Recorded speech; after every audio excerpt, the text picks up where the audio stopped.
Here we are, folks. Welcome to a Techthusiasm weekend home theater hi-fi hangout. Got a bunch of things to talk about today. Wasn't sure if we were going to actually be able to get something in this weekend, but it did work out. Schedules are changing around the household here as we get into springtime, warmer weather, outdoor sports activities, and all that. Daughter had a soccer tournament this weekend. My wife and her are on their way back right now, and they didn't do super hot. No wins, so no championship game. So here we are, have the afternoon free and ready to kind of just chill and chat. I've been up to, I think, quite a bit over the last week, and the content that had come out, I think, garnered some really interesting conversation. So I got a little list of topics here to talk about. So hey to everybody, sound off in the comments as you're coming in. Z's Gaming Channel. Good afternoon, everybody. Good afternoon to you. Yep, SBCK. Yeah, as long as she's safe and had fun. Yeah, they had a good time. She was goalie. She mostly plays goalie and did pretty well. She had a nice diving save, a couple of fun goalie moments. She was punting pretty strong. Played a little bit on the field as well, but I believe the team did not, in 3 games, the team did not score any goals. We got to get some goal production, some offense going and all that, but it's fun. I love watching it. So yeah, sound off in the comments. Let me know who's out there. Let me know where you're from. If you've got topics, questions, and all of that for today, we will address those as we go. And otherwise, yeah, just a chill Sunday, cold Sunday. I don't know where you are, Southeast Michigan here. Whew, took a dive down. We were chilling yesterday. I had the earmuffs on, gloves, and just felt that wind like biting through everything. It's even colder today with some rain and all that stuff. I was boiling down in Florida and on our cruise, 85 degrees plus, came back to 80-degree weather, and now we've gone the other way, which is fine. It'll be hot enough, summertime, hot enough for me soon enough. All right, so topic number 1, we went to the movie theater. So last weekend, Saturday night, we had a rare no activities, no plans, nothing going on. Into the evening, my son's robotics wrapped up. So I said, hey, family, you want to go to the show and see Mario Brothers? And I got a resounding which I was kind of astounded by. My son, we play Nintendo stuff. He's into Mario. Figured my daughter would be in. My wife, yeah, kind of. But, just family night out, go out of the house and do something rather than use the home theater. Let's try the commercial theater again. But it ended up that we ended up going. And I didn't put up a video about it per se or a review. Figured we'd talk about it a little bit on the live stream. I just put up a couple of community posts. So Emagine Theaters is one of the better, I would say, the best chain around Southeast Michigan here for movie watching. They have a theater venue they call the Super IMAX. It's basically a take on IMAX, but it's a Dolby theater, speakers overhead in all the right locations. I don't know what the projector is, actually. I tried to look it up, but I couldn't find it. I presume it's some kind of like real high end, like Christie, Eclipse kind of super digital projector in like massive size screen. The biggest screen in Michigan, I believe, according to the post that I had linked, I believe that's still the case, is at the Emagine Theaters here by us. And so all the times that I've actually wanted to see a movie in the theater, I've never been to that specific Super IMAX yet. We missed, we were going to go see Top Gun Maverick. We were just a little bit too late before, there's only one of them. So every couple of weeks, a new movie comes out and boots the one that was in there before. But we were able to catch Mario. Man, that theater was awesome. The whole family, I think the whole family came out loving the chairs. So, ulterior motive. The last theater experience that we went to here was an AMC, and nobody really cared for it at all. It was cold. It was way too loud. It was the latest Minions movie, which I don't think anybody thought was really that great. And I think the AMC experience in their IMAX was like way more expensive. I think the prices actually, I'd imagine, are better. $56 for family of 4 with 2 kid rates, and then with their rewards program. We got like a free popcorn. So we were out of the theater for like $70. And I swear when we went to the AMC, we spent like 120 or more for the family or four. So yeah, great chairs, awesome venue. I had a really good experience with that. So I actually reached out to Emagine, kind of their corporate marketing, to say, hey, because there was some comments, there was some interest in like learning more about the theater and all that stuff. So I sent some contact in. It's like, hey, I've got this YouTube channel. You know, I'd love to put up a video on the Super Emax in this particular theater location, you know, the biggest one in Michigan. That sounds really cool, just to say that, right, from a marketing perspective. I haven't heard anything back yet, but we'll see. It would be really cool to be able to do a review and then go be able to film some footage or something like that. So hey, send Emagine Theaters a note that you want to see some content about them on the channel, if you feel so inclined. But so yeah, really good experience at the theater. I actually found myself liking it to the point where I was searching after them. Like, I wonder if they have any kind of like, you know, like the ticket membership club kind of thing that, you know, if when big movies come out, and maybe we'll use the theater a little bit more, especially if we can go for like 70 and not like $150 or whatever that felt like we paid at the AMC. But I thought Mario. Anybody see Mario? So actually, let's take a look here. We got a couple comments. Who SBC Cave? Yeah, another Midwesterner here, Southwest Ohio. Probably a little warmer there than here, but still in the same kind of tranche. Cleaning the car outside now. Awesome. Felt good to be outside a bit anyway. Sammy Prescott, regular. Happy Sunday. Welcome. Again, sound off when you're coming in. IMAX uses barcode generally. Yeah, I don't know if again, they call it Emax because it's Emagine is the name of the theater. So it's a play on the same thing, but it's like an IMAX aspect ratio screen, you know, huge, kind of oversized deal. And then they have their own audio system. I'd be really curious to know more. I would love to be able, I hope they reach back to me. Anyway, it'd be really cool to be able to go and shoot something and do like a theater overview review, kind of thing like that. Perfect Dark, welcome. Says the trick how to not get bored with movies, not to bring your phone into the home theater. Stay focused on the content.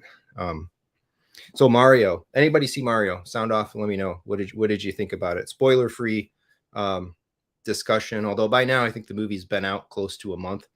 I think they're making whatever. They made several $100 million on that. So I'm making my prediction. I've said it, I think, on a few streams or in some other content, and I'm pretty sure I've said it in some community posts. Get ready. The Last of Us was good. Mario is good.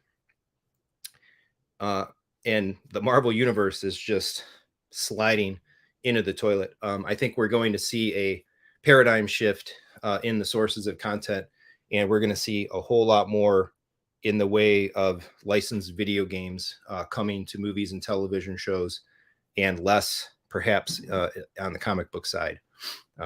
We'll see. Which I don't necessarily mind that to some extent, because I'm actually looking to kind of build up something of a little comic collection again. And hey, if the movies take speculation away, then comic values are going to continue to slide down as well. Doesn't bother me right now. I keep the comic value pullback coming while I scoop up some stuff, and then, you know, then they can appreciate or whatever after that. But I really think we're going to see a lot more by the way of video game licensed content. There's already deals done. Sony's going to be making more movies and shows from their IP. Microsoft, you know, everybody. We'll see how it goes. But if they don't do something to kind of save the Marvel universe, I think with the lackluster reception of these movies and the different agendas they're putting in, I think the whole thing needs a reboot. And DC too. They need to figure some stuff out. In the idea that they're not going to make. I don't think lightning is going to strike twice again, no matter how hard they try to push it down our throats. Of a 25 film magnum opus sprawling story again. I think that was like a one-trick pony, and they really need to back up into like more tighter, smaller, high quality content to try to rejuvenate comic books for the big screen, and let go of some of the stupid humor and stay truer to the source material and in that and make it a little more intelligent. I think that's where The Last of Us and Mario kind of hit pretty good. So I was happy with Mario. I was entertained, and hey, you know what could you ask for? I thought it looked great. I thought it sounded great, all the right sound effects, all the right, homage to the source material, to the video game. I loved the training montage after Mario meets up with Peach and he's kind of figuring out how to be a video game character essentially, and do all that stuff. It was a direct tie like to all those failures that you had, trying to beat Mario levels, falling here, hitting that thing, and all that. I think they did the mushrooms pretty good, and the power ups. We got the cat suit, we got the leaf, the raccoon suit. I'm actually kind of doing a little bit of spoilers. I won't spoil the movie so much, but just kind of hopefully firing people up. If you haven't seen it yet and you're like an old school video game fan, I was about 8 years old when the Nintendo Entertainment System hit, and I and my friends were right there gaming all of those games from the start. So it was good. The Mario Kart segment was awesome. Played a lot of Mario Kart over the years. I was telling some of the other parents at the soccer game yesterday, our last semester of college, my friends and I, the house we lived in, my friends and housemates, we had a Zen 64 era, but we had a Mario Kart semester long challenge basically, where we would play whenever we would play, in the morning, after class, at night, whatever. Every race we kept points, cumulative points, for an entire 3-month semester. And I don't even remember what our final tallies were. Somewhere I've got a picture of the board. But we were like, I think we might have broke over 1,000 or into the thousands of points accumulated. Probably should have done some more studying, but hey, college still worked out just fine. So yeah, Mario, a lot of good memories with Mario, and still enjoying Mario games. So, and of course, if you haven't seen it yet, stay for the end credits. There's two end credit scenes. The first one's kind of just a little bit of a joke, but somebody will probably return, and then the final credit scenes for sure. We're getting Mario 2. No doubt about it. The seed has been planted. So yeah, so I was really happy with that. Again, all around, really great movie. Enjoyed it. Really liked the theater experience. They could have cleaned a few things up at the theater a little bit better, particularly the bathrooms after the show. But other than that, yeah, I actually, after doing the bad guys, and in the last year plus, we had done two movies at the commercial theater. We did the bad guys at like a Regal or something, and we were the only people in the theater, in the entire theater building, and we kind of just went on a whim to see it there because we had some free passes. I wouldn't spend money to go back to that theater again. And then the AMC experience with Minions, just too loud, too cold, too expensive. Didn't enjoy it at all. But yeah, Imagine. I will be back. Think to Imagine. I just don't know what movie it would be that might get us back as a Spider-Verse. Maybe Spider-Verse will be the one. Although, and I think it was mentioned here as well. Where to go? Yeah. Sammy, haven't seen Mario yet. Pre-ordered on Kaleidescape. So yeah, it's there. Oddly, like something that struck my mind when we were in line actually buying the tickets, and I'm going to pull this up just to look at as well, I was kind of intrigued by the number of movies, on the board that are watchable at home already on Kaleidescape. Right, I think like 65, Creed 3, Shazam might have still been there, Quantumania might have still been there last weekend. We did just get Quantumania this past week, but like almost everything, actually, all the major stuff that the theater, which I think Avatar was still there too. All the major stuff that was still at the theater last week, man, you could watch it. You could watch it on Kaleidescape right now. So it's going to be interesting to see how the early release thing keeps going. Because I have to admit, like, if Mario's up for pre-order, right, it's there for pre-order on K. And I wonder, like, if that same night, if Mario had been made available to watch on Kaleidescape, then we probably wouldn't have gone to the show. We wouldn't have gone out to the commercial theater. I probably would have just done the Kaleidescape version, and we would have just stayed home. But it was nice. It was nice going out. There was a decent number of people there, some clapping, hooting, hollering, and stuff. But yeah, it's almost, yeah, we'll see. We'll see how the stuff goes. John Wick was there as well. I don't think you can actually watch John Wick in K yet, though. That's still, I believe, in the pre-orders. So yeah, the evolvingness of home releases and early releases and all of that. So just scrolling through some comments. SBC Cave. Just some general questions here. Is there a way to test computers 4K playback capabilities just like Read HTPC and want to see if it can handle a UHD? If you want to do it quick and easy, depending on what your files are, I would check out like VLC. Just use VLC Media Player. Is an easy one. VLC will play just about anything and give you good information about what it's outputting, support HDR, and all that stuff. I don't know that I would necessarily use VLC as a permanent home theater computer solution for watching media consistently. There's probably some better apps than that, but for just checking files and checking playback, that's kind of an easy go-to. So he's asking question: what quick easy software can I use to rip DVDs and Blu-rays? Make MKV. If you want to do files, movie only files, it's Make MKV. If you want to rip ISOs, you want to do whole disc stuff, then any DVD to me is a good easy one. Couple questions. I'm going to come back to these actually. I'll star these and come back to them because they talk about the content from this past week and the whole concept about like owning your movies. We'll come back to that one. SBC Cave Mario was sick. Yeah, I had a good time. I had fun. The only things that I could say that would have been an improvement to Mario was, I don't know, something about Bowser kind of made me a little uncomfortable. Like Bowser was like really out to kill people, and he even said that a bunch of times, like we're gonna kill them. And I thought that was like a little intense for this kind of like, lower age focused or kind of more all ages focused type of movie. So I think he got a little. I think they overdid Bowser a little bit. He could have just been like, yeah, we're gonna destroy the Mushroom Kingdom. Yeah, okay, that doesn't sound as just intensely violent as like, I'm going to kill you. I'm going to kill these mushroom people. And then I thought it was a little odd, I guess, how like, okay, the princess as a character, as a female character, can't be weak and just be there to be rescued, right? And that's fine. Make her a strong character. She was awesome, actually. I think they did the princess really well. However, Bowser's like goal is to like still force himself onto her, essentially, force her into marriage, and so I feel like Bowser needed another motivation than like, I don't know, like intensely forcing the female character to be his bride. I don't know, maybe like it could have been less of that and more him just like, I want to conquer just to be a conqueror, and she happens to be the one, the leader of the Mushroom Kingdom.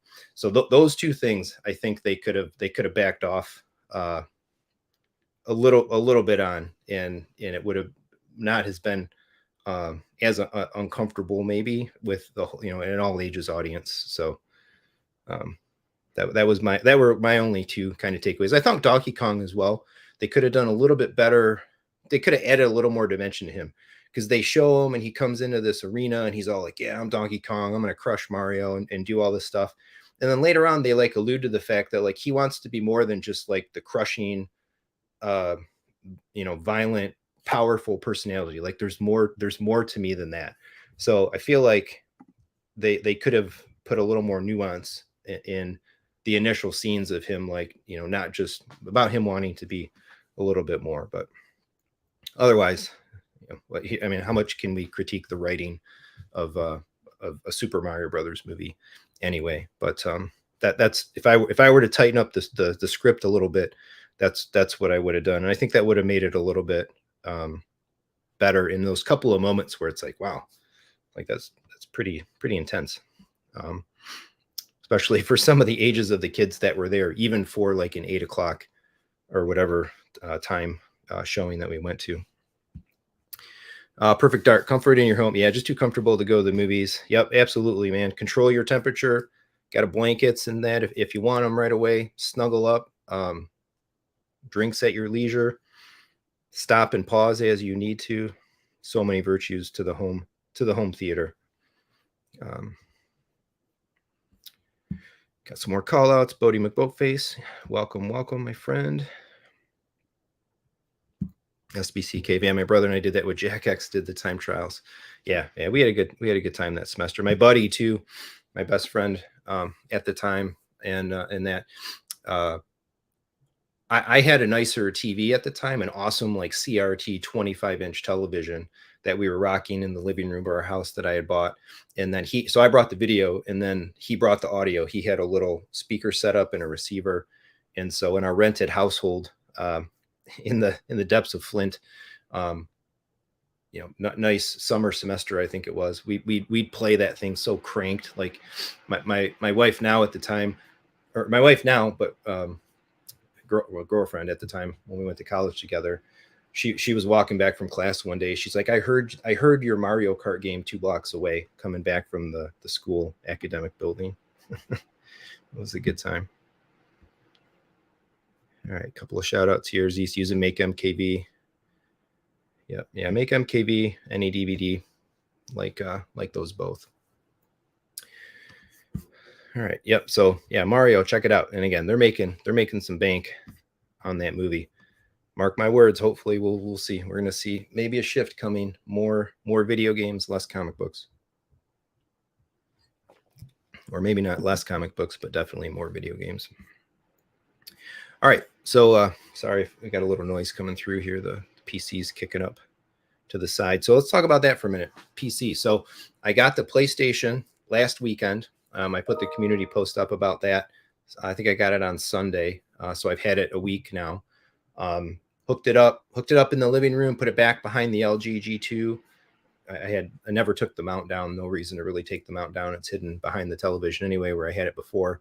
And I've spent this week intensely comparing the two, and the computer, the experience of gaming in the living room on the computer, again, against the experience of gaming on the PlayStation 5 in the living room. And I'll do some content on this coming up, but the top few points, conclusions and directions that I can think I'm coming to is I'm finding myself actually liking the PlayStation controllers more than I recollected that I did. I actually really like the DualSense Edge. I think it a little bigger, and just the way I feel it fits in my hands right now. I think it actually feels a little more comfortable than the Xbox controllers, even though I've long been a champion of the Elites. I really like how the Edge has like nubs on the pads rather than just the paddles themselves. I feel like more sure about being able to hit the nubs than the paddles that are like more tighter in and closer to the controller and stuff like that. And it's interesting to only have 2 paddles on the back of a controller instead of 4 like the Elites. I think quite honestly, like my brain actually gets confused sometimes trying to get used to 4 paddles plus the buttons and using them. And I don't know why. I'm intrigued. I'd be really curious if to go back and be a fly on the wall in the usability meeting when they designed the Xbox Elite controller, where they decided that A and B were going to be the top paddles and X and Y were going to be the bottom paddles, when on the controller, X and Y are above A and B. You think you would have mapped them in the same relative positions, X, Y, A, B, instead of A, B, X, Y, because I swear my brain has to like think about the fact like, oh, these are swapped in space relative to how the buttons are on the face of the control pad. So that's one of the reasons that actually I think having 2 paddles is superior, to the point where on my Elites, if I keep them and stay gaming on the PC, I'm almost kind of inclined to take off 2 paddles of the Elite and just use 2 instead of using all 4. But we'll see how that goes. And I did make a separate, I actually dove into the configuration of the Elite a little bit more. And I made what I called like an inverse paddle config. Because on the controller, there's 3 memories. So you can quick recall 3 like specialized settings. So I had like a regular one and then a reversed one where it was actually XYAB on the top and the bottom paddles. But all I was really doing, I kept switching around so much, I just was confusing my brain even more actually trying to play games that way. I'd have to just set something and stick with it for a while. But I think the DualSense Edge on the PlayStation 5, the way they do the switching, you push this little function button and a thing pops up on screen, and then you can have actually 4 profiles and quick switch between them. It makes it a lot easier to make like per game. I think the PlayStation makes it easier to make per game settings. So instead of like worrying about necessarily which button a given paddle might perform, which is kind of the way I think about it for the Xbox, on the PlayStation, I was thinking very much more about like, for this game, what actions do I want on the paddles, and kind of detaching that from the button. And I think that makes, at least for me, made it a little bit easier to kind of follow up on. But I like the console, love the trophies, you know, just the whole console UI experience is so good. But in the Sony first party games remain looking better on console than they have any right to. Sony first party games on their own hardware, they just look so phenomenal. But everything else, man, the PC, there's so much virtue to the fidelity that you get off of the PC. So I spent most of my week actually playing Batman Arkham Knight. Again, I'm kind of back into this comic book kick. And in my comic book kick, I'm kind of like focusing a bit more on Batman. Played all the other three, played Origins, Arkham City, and I forget the name of the other one now, Arkham Asylum, I guess. Never played Arkham Knight. So I was playing that one in tandem. Like on a given night, I'd play like 45 minutes of it on the PlayStation. I'd play like 45 minutes on the PC. And the PC just wrecks it. Real 4K, all the settings, PC lighting, 90 FPS versus, you know, games just don't scale on consoles with new hardware without developer input. And we've seen we don't always get necessarily the developer input to update older titles and stuff. But PC for retention and longevity and making old games better, or always the best that they can be, is striking me. So I don't know. I'm real close to, despite the other virtues of the console platform, and knowing that how on PC we're probably, you know, I'm not going to be playing Spider-Man 2 in September. It's going to be, well, not September of 23, you know, maybe September of 24 or whatever. I think the PlayStation is going to get boxed back up and just find its way back to the store.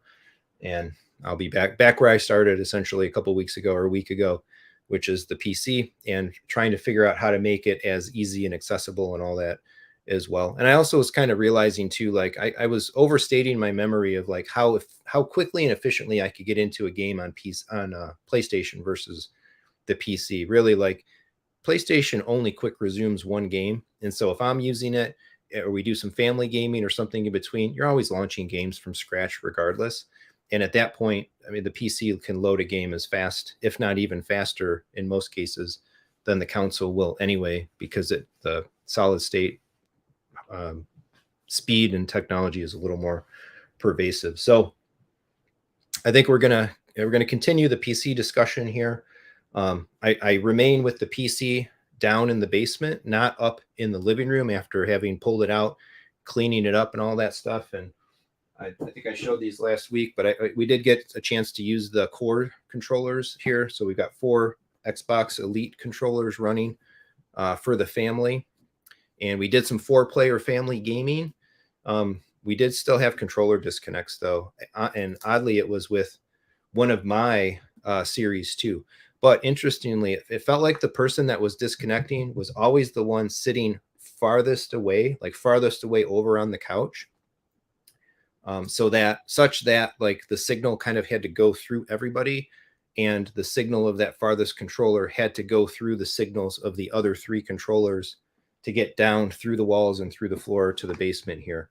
So these guys never disconnected, where the Xbox Series controllers had continued to do so. So I'm back to thinking as well, like what kind of a PC build could I put in the living room where I don't have to do a lot. I can keep it clean, keep the cats off it, keep it away from the window and all of that. And I think I've got an idea in mind to like scale it down a little bit. So, which basically means there's a thermal take. If you Google the thermal take Tower 100 mini. Yeah. So this is a vertical chassis, a vertical case, where the motherboard is mounted 90 degrees from where you normally use it. All the I/O of the motherboard points up, and it's like all the wiring comes out the back. And so it's kind of like a nice view from the 3 sides. It's an ITX case. So I would scale the PC down from ATX to ITX. And you can still get a 4090 in that case. The only caveat is it has to be a founder's card. I really wanted a founder's card when I bought my 4090, and I absolutely couldn't find one. So I ended up buying the MSI. The MSI is too big to fit in the Thermaltake Tower 100 Mini, but the founders is not. So I've been looking around to say, like, well, I could probably buy a founders, and then I could turn around and sell this one for roughly the same amount of money. That's kind of a wash. I don't have to upgrade my CPU and RAM. I could get an ITX right now on Newegg. There's still a Z590 ASRock gaming ITX motherboard for 150 bucks. So I keep almost everything the way I have it.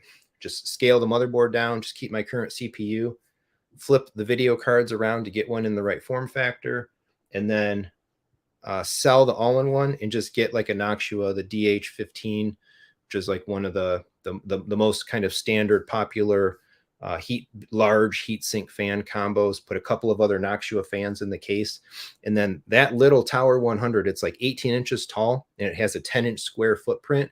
It would just sit in the living room right down in front of the TV. The wires would just come up like behind the PC and shoot right behind the TV. You just see like maybe 3 inches or so of cables, and I could bundle them up nice with like some of that slit cable stuff. It'll all be black and whatever, you won't see it. It would just look like a nice little piece of electronics sitting there, nice and clean. Doesn't have to have all kinds of RGB or anything. The 4090 Founders has no RGB. The heatsink and fan combo would have no RGB. So really, I think the motherboard might be the only RGB that it has, and it could just turn that off. It would just be black. And so you might be seeing a PC building activity coming to the channel soon. And I'm thinking if I collect up all those parts together, maybe I'll do it live. Maybe we'll do the PC rebuild transition or whatever as a live, because I think there's still some merit to having the PC in the room if I can do so, particularly with Street Fighter 6 coming, because I would like to play it with a fight stick, and being able to plug in arcade sticks and plug in some stuff, being able to have the computer off rather than asleep. That's one of the biggest failure modes, I think, with PC gaming in the living room. And I made that video a little while back, but I maybe follow up with this topic in general. If you're going to put a PC in the living room, in my experience, the best thing that you can possibly do is when you're done using it, don't put it to sleep, shut it down. And so such that every time you go to use it, hit the power button and boot it fresh, boot it clean. That tends to like always make the audio work reliably, which is one of the failure modes that I've seen with waking from sleep. That makes sure that the NVIDIA GPU, and in my case, like the LG G2, always engages the real NVIDIA G-Sync. Otherwise, I found waking from sleep consistently gets you HDMI VRR. It doesn't get you the real NVIDIA G-Sync, and just your reliability goes up. And the video, I already did the video on it, like talking about using the Steam Deck UI, which is just so fantastic. Controller driven. You can set that to auto start. So you hit that power button, and how quickly a PC boots nowadays, 30 seconds, not even, maybe 20 seconds. You're in to the Steam Deck UI with your controller and ready to go. So the virtues of having it in the room would give me the ability to do that, which I can't really do that very effectively when the computer is downstairs and away in a storage room. And then I can connect fight sticks to it, get on with some friends and play some online games, fight stick based games. Street Fighter 6, the demos for SF6 actually just came out. So I think there's a couple of virtues there. And again, if I do it, I think that would be pretty fun. We can do that one night or one weekend, set it up as a live stream, multi-camera, and we'll just basically rebuild the computer and transition everything over, and do all the hardware setup. I think that would be pretty fun. So I got like another week-ish. I think the PlayStation 5 has to be returned by Friday or Saturday. Definitely, you only get 14 days now, I think, at Best Buy as a non-pay-to-play member. So I definitely got to get it back before then. But I got a few more days to tinker. So which leads me to another thought that So again, with the warmer weather, the streaming, my streaming schedule, the ability to get on live streams is going to change a little bit. We have been pretty consistently doing Wednesday nights, and now Wednesday night is a practice night for outdoor. So I think you're going to see more live stream potential focused around Tuesdays on as in terms of a weekday, and then still kind of these little more smaller scale weekend hangouts as well. So I would like to Tuesday night do a later evening stream after the kids go to bed. The living room is clear, because this was requested, I think, last weekend or the other in the last weekend live stream, and do a multicam setup in the living room, showing the G2 and showing the living room setup. Take questions. People have questions about like, what settings are you running? How does some stuff work? You know, how does it work? Kind of switching some things around. I can show off in visual, not just voicing it, right? Some of the real differences between operating the computer in the living room as a console and actually using a real console, because I'll still have the PlayStation 5 Tuesday night. So I think that would be pretty cool, and I think we could have some fun with that. I think, again, getting the screen and the system and the rooms up on the screen in a live stream is something that I've really enjoyed doing. Those streams have done really well. I think they've helped people understand things a whole lot better, and I think it's been unique content for the channel audience. So that's what I'm thinking for Tuesday night. Again, later stream, showcase the living room, PC versus console, G2 settings, Apple TV. We can do Kaleidescape, you know, whatever people kind of want to see as we do all of that, live. So that's my thought for coming Tuesday, and then it would be sometime after that, if I get all the parts anyway, to do a PC rebuild video. A couple comments scrolling through here. Bodie saying, before the pandemic, my wife and I had AMC Stubs membership where you can watch 3 movies a week for $20. Theater was only 10 minutes away. Love my home theater. Something special about those weekends going out of the house. Yeah. It's fun to get out, especially in nicer weather. Yeah, I didn't find Emagine doesn't seem to have a ticket membership. They have a rewards club, and but they don't have like a ticket admission subscription kind of thing going on. Honeycomb saying, would love to see Image Comics made into movies. Yeah, Image has got a lot of cool stuff. Well, we've already seen Walking Dead, of course, turned into what it is. Invincible, we've got the hopefully season 2 of Invincible. I think season 2 and 3 are supposed to be being made back to back, but we're like a year or almost 2 years now out since Invincible season 1 came to Amazon Prime. So that, you know, people are going to start forgetting that was there. But there's a bunch of Image Comics more Image Comics that I want to get reading. I've read some like earlier on, but I didn't kind of stick with them longer. East to West, I think Black Science is another one. I never actually had started reading that one, but there's more. Yeah, a lot of opportunity in the indies and stuff out there. Sammy's asking, how do you like the weight of the Edge versus the Elite? Yeah, the Edge is heavier. I'm okay with it being a little heavier in my hand, because I think a little more weight makes it feel more stable. A little bigger, a little heavier, to me feels better. And just, man, the way those nubs hit on the back of the controller, I think that was real key to feeling like this controller just feels more natural in my hand. Whereas I feel like I'm struggling and juggling still to effectively fully use the paddles and stuff on the back of the Elite. But man, there's no substitute. Well, I guess you could still use the PlayStation controllers on PC, but they're not anywhere near as supported. I think right now there's no like complete driver for the Edge, so you can't make very effective use of the paddles. Whereas if you get the Microsoft wireless adapter and you use Xbox controllers on computer, you get everything, because it's not just Bluetooth, like generic. It's not just a generic Bluetooth controller. The system, Windows, it's all Microsoft. Windows, the controller adapter, the controller and even built into Steam, they know. And Steam actually also like tells you like, hey, you've got an Elite controller. Do you want to install like some extended services for this controller? Which I thought was pretty cool. My son and I were tinkering with this the other night. Is we discovered like, oh, you can actually change the color of the X uh, button. So like the glowing thing right here, if you haven't really discovered it on an Elite controller on console, it's usually always just white. But I think you can do it on console too. You can change the LED colors, full like RGB, which is neat because then like I could make mine blue and make my son's green, make my daughter's purple, make my wife's red.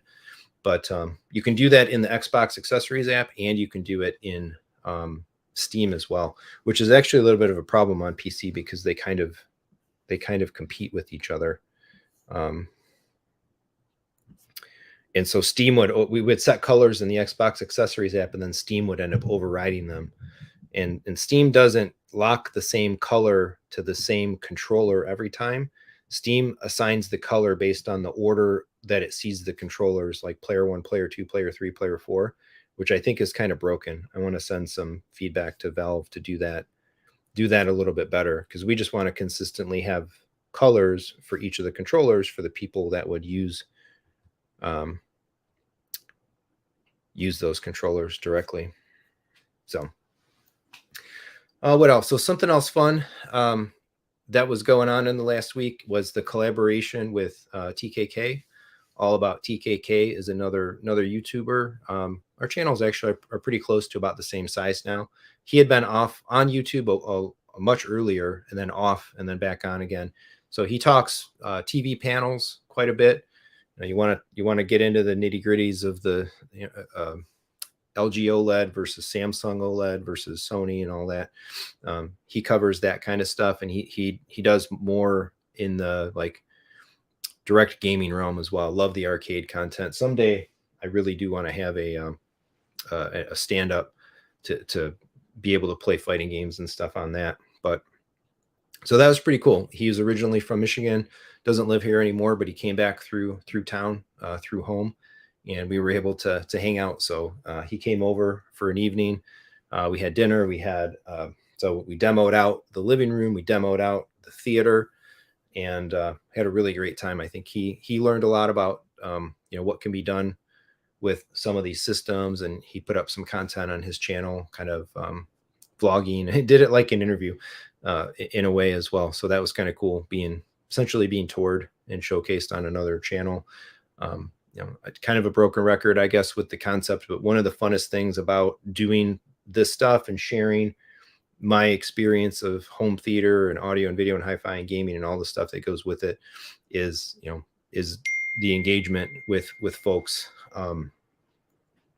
meeting people, making friends, making connections, and all that. So I'm hoping to meet more folks around the hobby, and actually even was chatting with a couple other folks kind of in the audience and another smaller channel that as a result of sharing the details about the theater, realizing that, hey, we've got a couple of folks like literally right here, right in the backyard. So yeah, hope to do more with that. More with that coming up soon. So what else? Any other questions out there? Comments, topics, and all of that. Oh, sweet. Cool. That's awesome. Sammy Prescott just became a YouTube member. I really, really appreciate that. So the channel membership is definitely small, but I've had it out there for a while. If you, not just for me, but other channels that you follow, a lot of creators, I think, have set up their channel memberships with different levels of commitment and rewards and all that sort of thing. But if you've got some favorite creators, a lot of people do Patreons nowadays, but YouTube memberships are a really, really easy way to get a couple of cool channel perks right in their YouTube channels and support them. So I really, really appreciate that. I want to do more this year. I want to do more with the memberships, and we'll see if we end up doing something on Patreon in that as well. So I remain like pooling up the monies as I'm continuing to think about this Emagine purchase. I basically have it ready to go. It's just a matter of committing to it.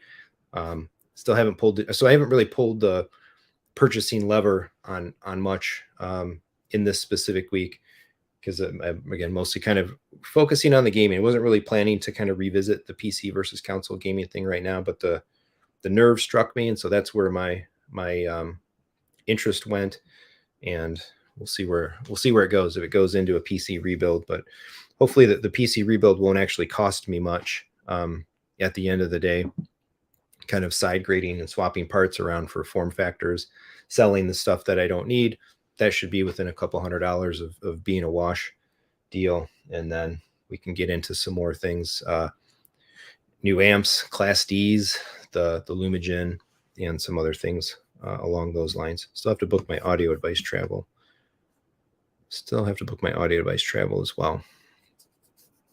All right, so one more cool topic, I think. The video from, what was it, Monday? Published. No, it was Friday's video.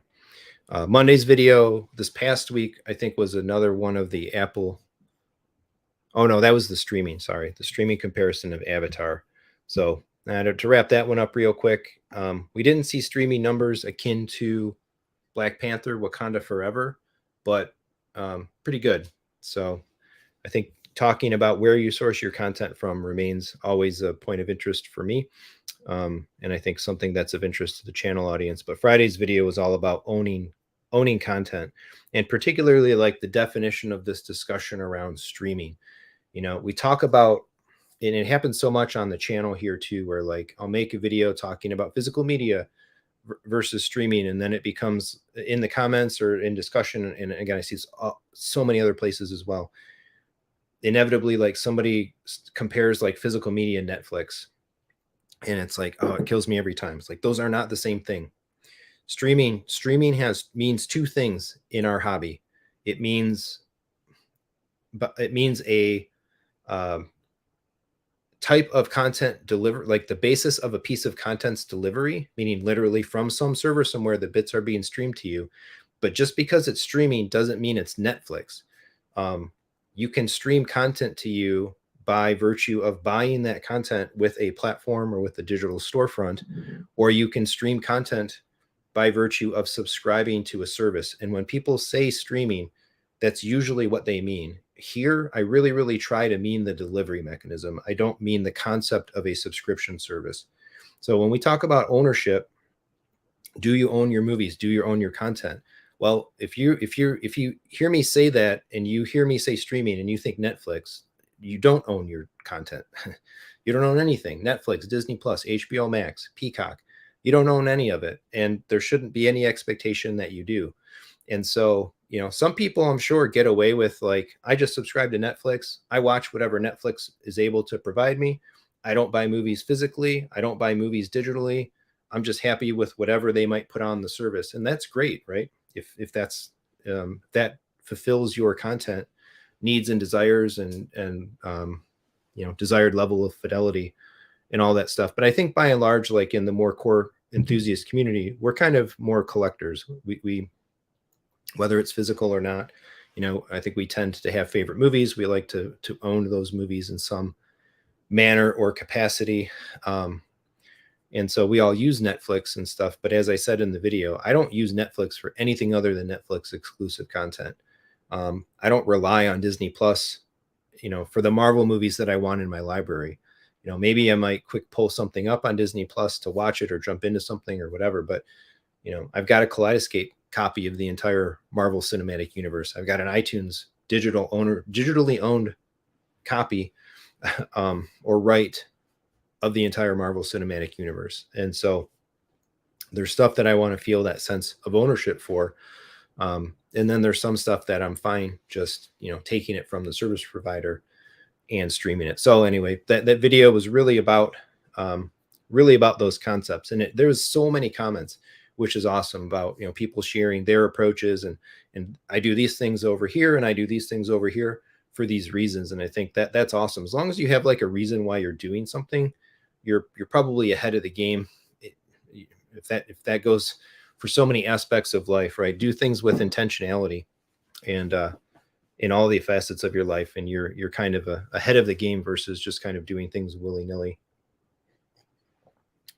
or without a specific idea in mind. So, physical media is awesome.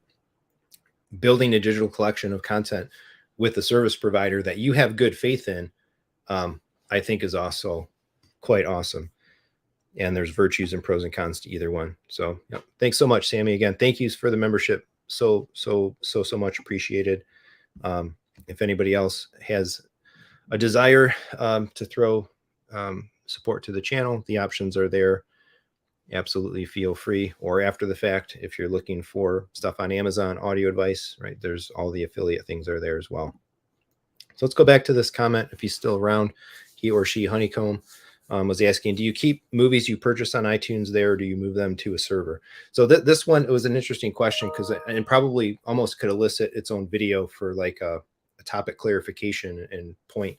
But no, ultimately no. So iTunes, I would say before the 4K generation came around, there was more of a cross section of folks that would download their iTunes purchases and hold on to them. And but as soon as like 4K came along, they never really provided the same download facility for 4K content as they do for HD content. So, it used to be that like Apple even, oh, excuse me, talking a lot. Apple would even sell like more full service solutions for this. So like you get an Apple based time capsule or whatever, it would have like their router could have some storage in it. It would be like an iTunes server. You could use like home sharing, download your iTunes content and access it locally over the downloads and all that stuff. That's not really a workflow, I would say, or a use case for iTunes content anymore. Yeah, you can you can still download content from iTunes into like certain apps and stuff, but I only ever do that personally if for the purposes of like travel.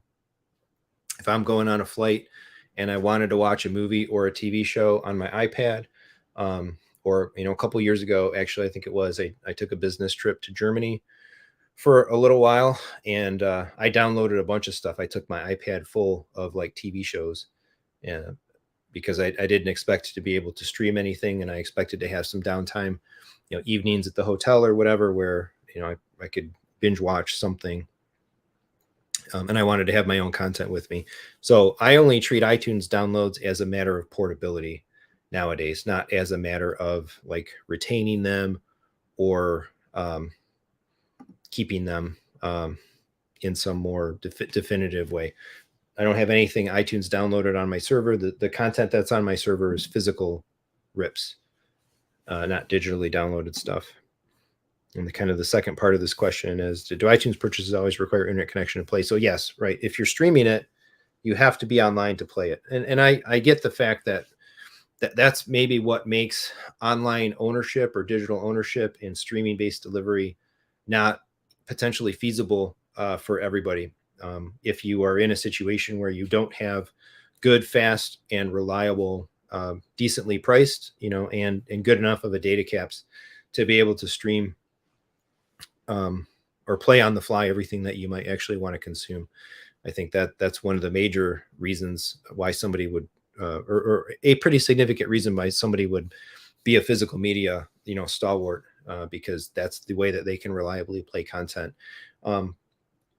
I think I replied in a comment about that, because that came out in a few comments on the videos as well. People like claiming that, but not specifically saying like I have, or I mean they have really challenged internet connection capabilities, and I just physically, I can't stream. It doesn't work for me. So there's still a lot of rural area around the country and other places here. But by and large, I've always lived. So this is where I could be a little bit jaded, I guess. I've always pretty much lived in an urban or suburban type of environment with relatively, say, close-ish proximity to a major city, Detroit or Boston or whatever. That like an internet access for me has never been a problem. We've always had good, fast, reliable service. So I don't. And even then, like, if the stuff goes down, you know, like, well, what am I going to do? Or what is somebody going to do with, if my connection goes down, I can't access my movies. You know, I don't know. To that, I say, how, I guess, what's the power grid look like in your area? Is the power grid really that poor? Some places, maybe it really is. Power around here actually wasn't so great. And I think a couple of years ago, they did some upgrades because I feel like we had more drops and all of that. But even still, like, if you lose your power a couple times a year for a couple of days and you can't watch movies, okay, that's like, it's, find something else to do, right? Read a book, go outside, clean up, do a project, right? Whatever. Movies are not our lifeblood.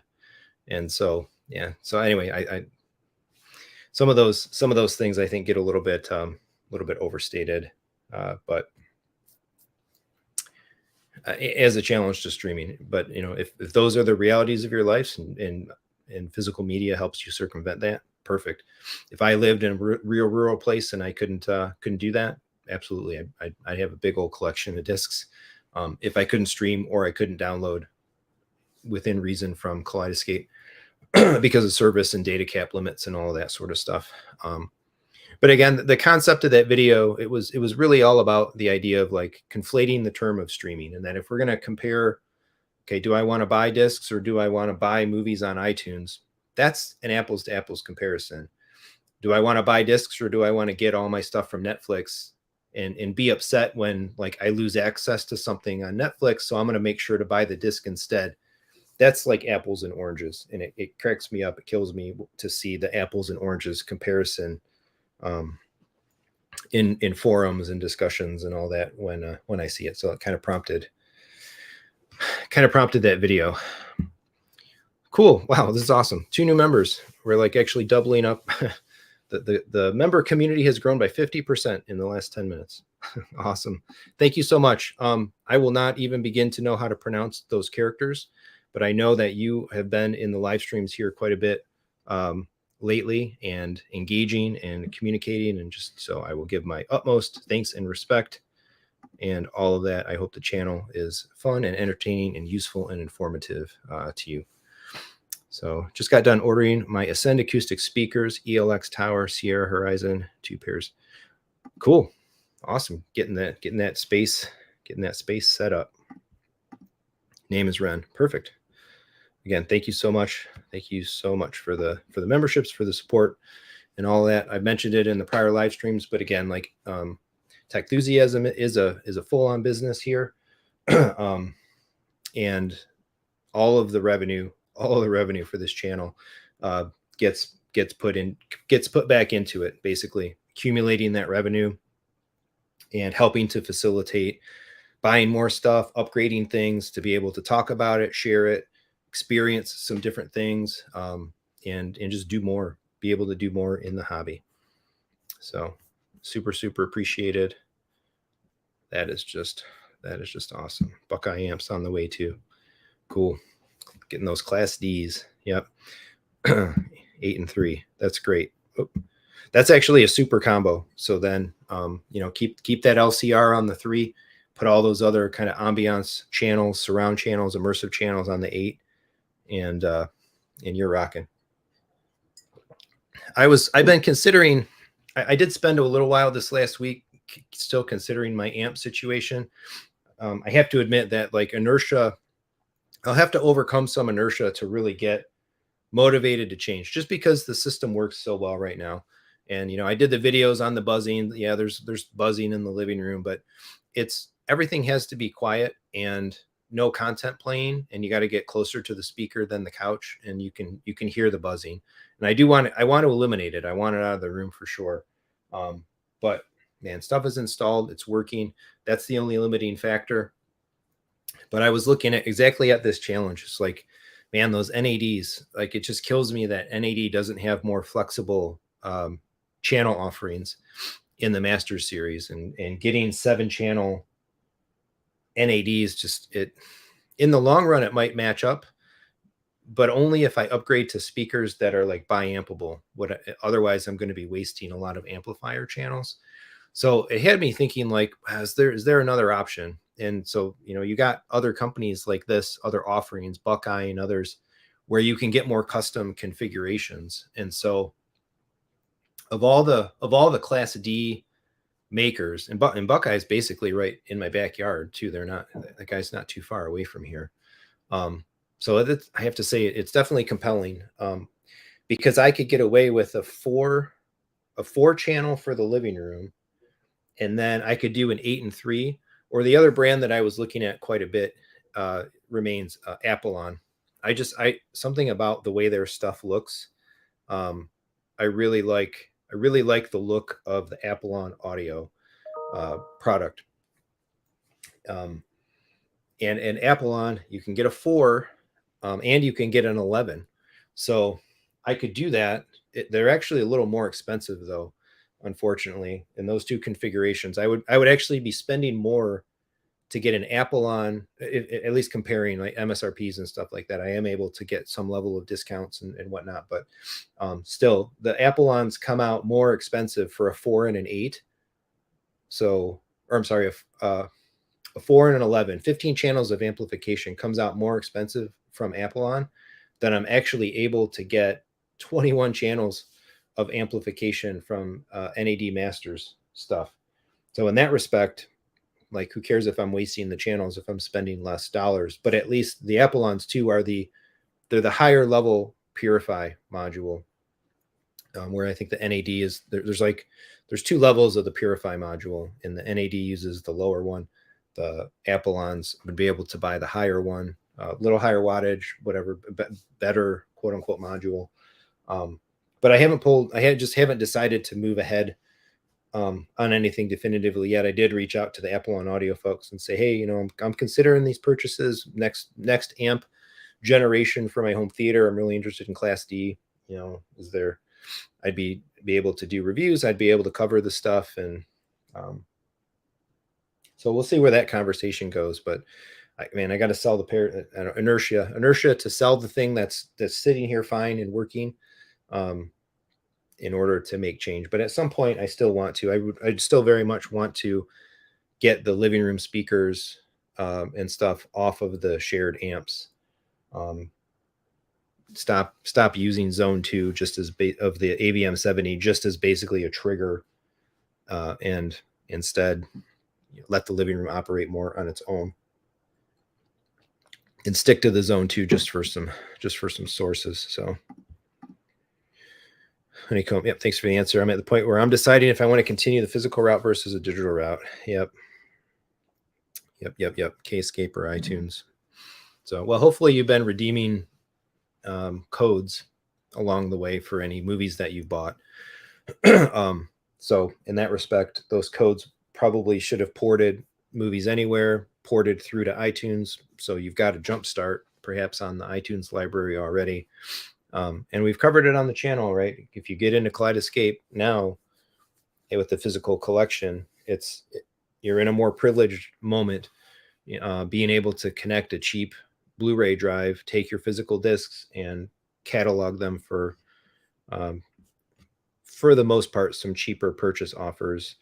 And again, the other part of it too, I think we've talked about this on the channel before, but when if you're thinking about transitioning kind of from one content source to another, it doesn't have to be a light switch, right? Where you definitively, just because you buy a Kaleidescape doesn't mean your discs no longer play, right? So I think it's very common, and I've seen folks happily make transitions where they bought the new platform and they segued in slowly, right?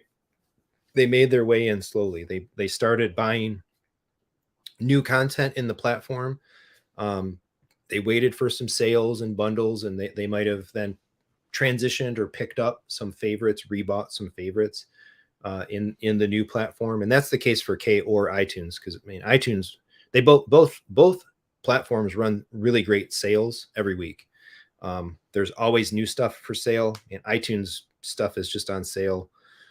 Massive amounts of movies and bundles and show and all that stuff every single week. So that's a good way to do it. So again, the old stuff doesn't stop working because you bought something new. I will say, like anecdotally, all of the folks, or many of the folks that I've seen have made the transition from physical to Kaleidescape. The accelerated effect of like, okay, I'm gonna come over, I'll buy my new stuff, I'll buy some things on sales. The prevailing message that people tend to share on the Kscape owners forum is that when they do it and they get swept in, they really like it. Ultimately, I guess maybe the short way of saying it. All right, Ren's saying he did Hypex modules. Yeah, versions 2, a lot of power, 3-channel, delivers 700 watt into 3 ohms. Awesome. Or 4 ohm. Okay, yep, 4 ohms, 700 watt into 4 ohms. Yep, some of those Class D modules are awesome. Yeah, Amir loves them.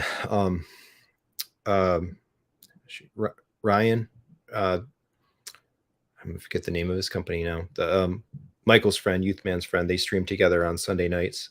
He's personally running Buckeyes in his as a dealer, right? A dealer with a pretty high end set of product offerings and all that. He's running Buckeyes in his theater. Yeah, people love them. Maybe I need to revisit that or reach out to those folks, especially given the geography of the connection, the Midwest connection. Could do a little more. So I'll have to do more shopping. The decision hasn't been made. The die has not been cast yet, and we'll see where things go from there. So, anything else on anybody's minds? Otherwise, we'll probably wrap up here shortly. The week ahead, I already got videos made and scheduled for the week ahead. We'll have tomorrow will be another Apple TV video, which I think this one's really cool. Of course, but it's all about app management, like how to use the Apple TV and how to manage your apps, customize them, structure them, make sure that they're updating and doing the right things, and kind of all that stuff in the Apple TV UI. So continuing basically the pervasive. Let's cover the whole gamut of the Apple TV. How to use it, how to get the most out of it, untap potential and all that. And then I kind of did another food for thought video later on in the week talking about branding. And some of the pushback, particularly centered around Kaleidescape, like Kaleidescape is too expensive. Why do they charge so much for their products?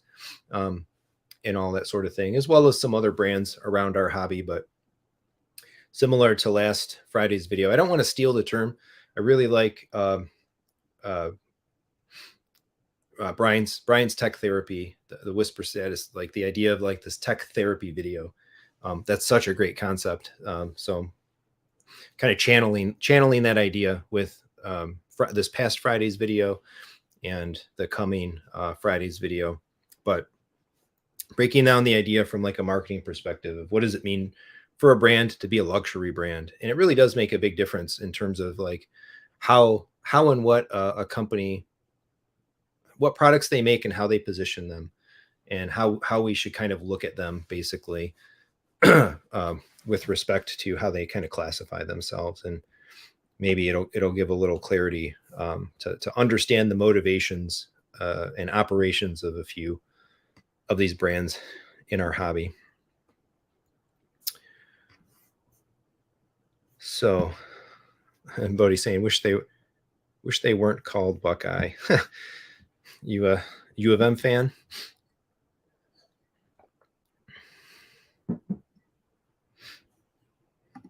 Yeah, they're made in Ohio. So put your college football and university preferences aside and buy some good amps.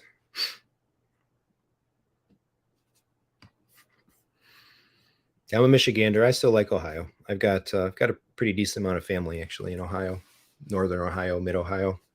And my grandfather's generation, his family lived here in Southeast Michigan, and then the family moved to Ohio, but he was old enough and decided to stay here. So the whole rest of I could have been in Ohio, very easily could have been in Ohio.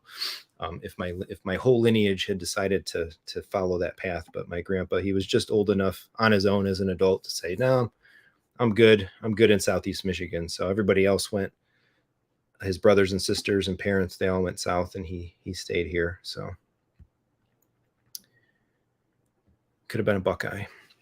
Bodhi's saying, can the Apple TV remote control other devices? Yes, it can. This is one of the videos I'm planning to make, actually. So I deliberately use my Apple TV remote to control volume of the Anthem STR.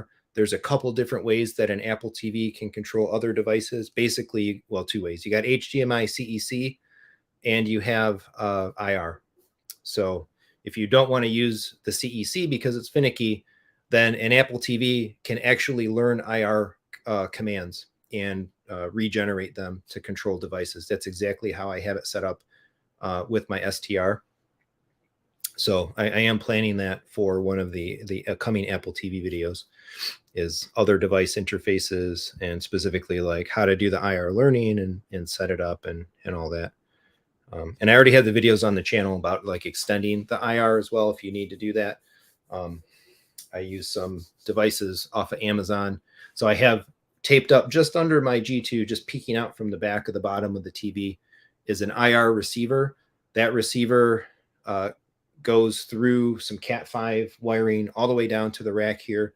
And then it goes Cat5 back to like voltage, IR voltage, and then it plugs in to the IR receiver port on the back of the STR. Works great. So if I ever decided that I didn't want to,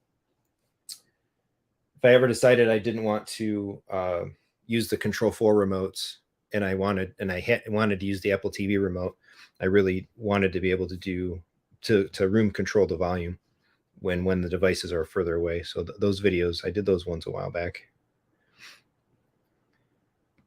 A couple other comments here. Father had transferred from Detroit to Ohio. Yep. Awesome. Yeah, cool Midwesterners. I would really love coming up to do like a channel meetup some way, somehow. So maybe that could be on the agenda for later in the year. And let me throw out too, if you're in, we don't have any scheduled right now, I think the last time I checked, but going into the end of last year, I would say like last fall, there's a pretty good amount of meetups, home theater meetups in Southeast Michigan. A couple guys hosted. I think I went to almost all of them except one. I missed Brian's. So we had some other stuff going on, baby shower in the family, extended family or whatever that day. But AVS, go to AVS forum, look in like the regional thread, the regional area, the meetup area, and there's specifically like a Michigan home theater, they call it GTG meetup thread. So anybody that wants to host will post there, and they'll set up their little party soiree, have people come over, hang out, check out the system, demo everything. And again, just sit together and enjoy the hobby. So, by virtue of going to probably close to 6 of those events now, I'd say definitely made some friends, in the hobby around the area. And, people come from way north Michigan and other places as well. And those are really good times. Always had a good time at those. Never had a bad time. And by and large, everybody that turns up has been cool guys hang out with and chill. So Ren saying a question about Control 4. How much was the total cost? So I don't even remember, honestly. I probably got several thousand in Control 4, but that's counting the whole home worth of stuff. We have a lot of switches, power switches or light switches, ceiling fan switches. That stuff is whatever. I want to say they might have been $100 or a little over $100 a piece. And, so you start doing a few dozen of those, and now you've got a few thousand dollars. You got to buy the controller. We bought the remotes and then a couple of other things. Dan, and in some of the prior live streams, Dan DiCarlo, my friend and fellow enthusiast and custom integrator installer, he's my Control 4 Pro. He manages my system. I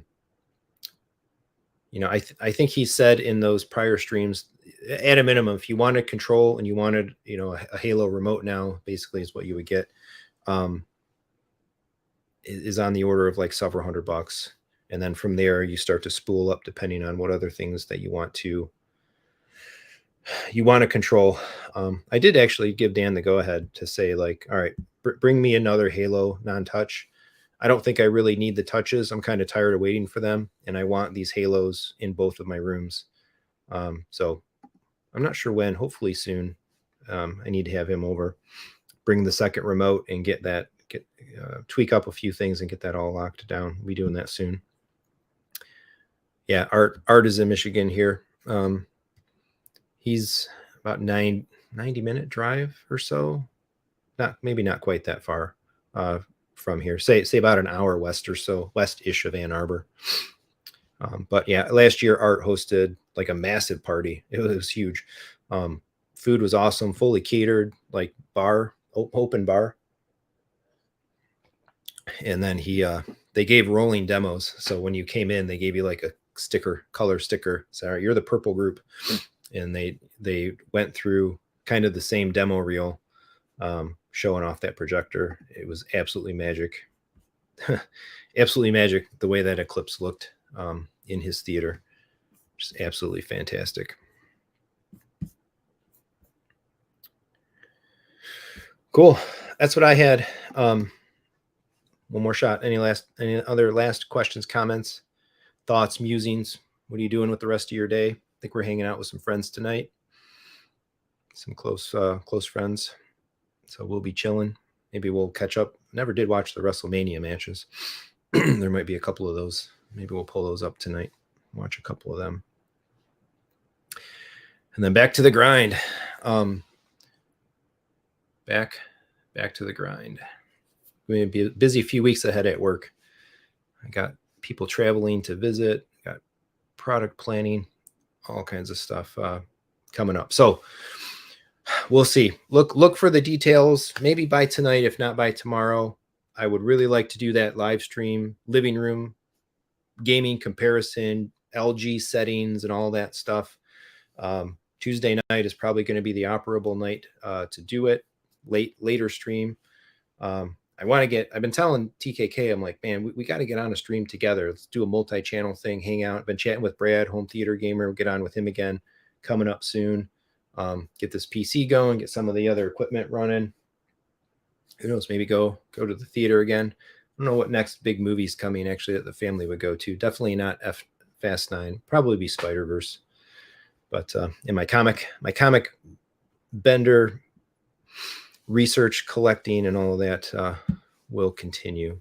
Jimmy Brody, welcome. Jimmy says something else about the Siri remote is IR capabilities are only volume and mute. Yeah, the power button will only control other devices via CEC. So that's the kind of stuff that I wanted to highlight out in a definitive video to kind of help everybody out as they're figuring that stuff out.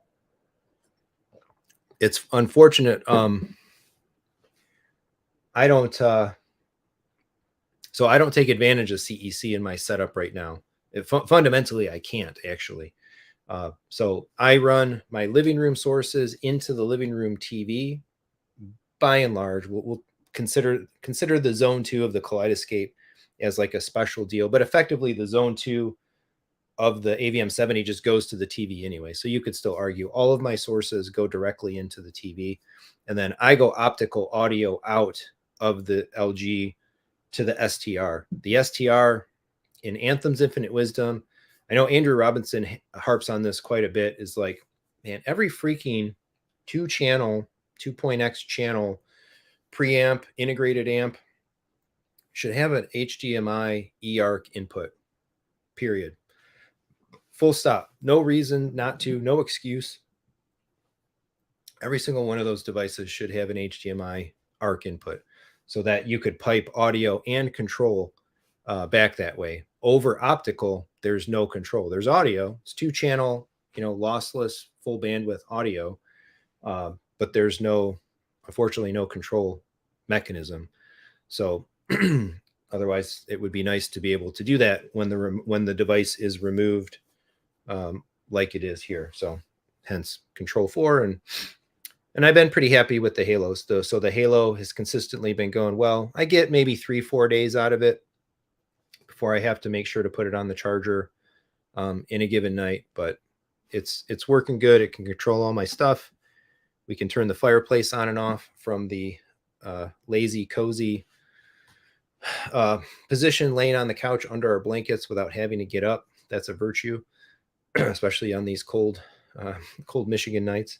I can input switch everything that I need to, and now we've got Siri command control of the Apple TV. The only thing it gives up is the scrubber.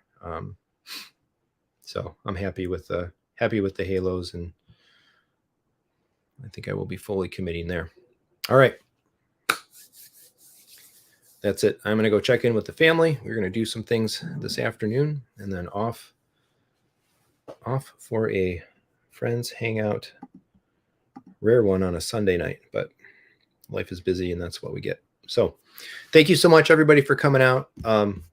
Super thanks to Sammy and Ren for the memberships. Again, I appreciate all of your support, and all of the stuff goes back. Again, it all goes back into the channel. Super thanks. If you're shopping some stuff and you want a good source for it, go to Audio Advice. Use the code Techthusiasm. Follow the links. Still waiting for somebody to buy a big old Kaleidescape system or like a JVC NZ9 or something from Audio Advice and see that come through. So I appreciate it all. Like, subscribe, hit the bell for notifications, share the videos. All of that stuff matters to help grow the channel, promote the channel, bring more folks into the channel, and all of that. And as we're picking up new members, I got to start really getting to work on member benefits and living up to that stuff. I'd really like, there's so many things you can do, I think, with member benefits that sky's the limit, but I got to come up with some more stuff and get active on it that is both fun, that I can make sure to deliver on a reliable basis, and add some cool, fun, and booster value for being part of this whole endeavor. So happy Sunday, everybody. Enjoy the rest of your day. Hope you have an awesome week. Got some cool content coming, and I will be back. Look hopefully for that next stream, and we'll be chilling together Tuesday night. Thanks so much for watching. Come on back for more home theater discussion and fun.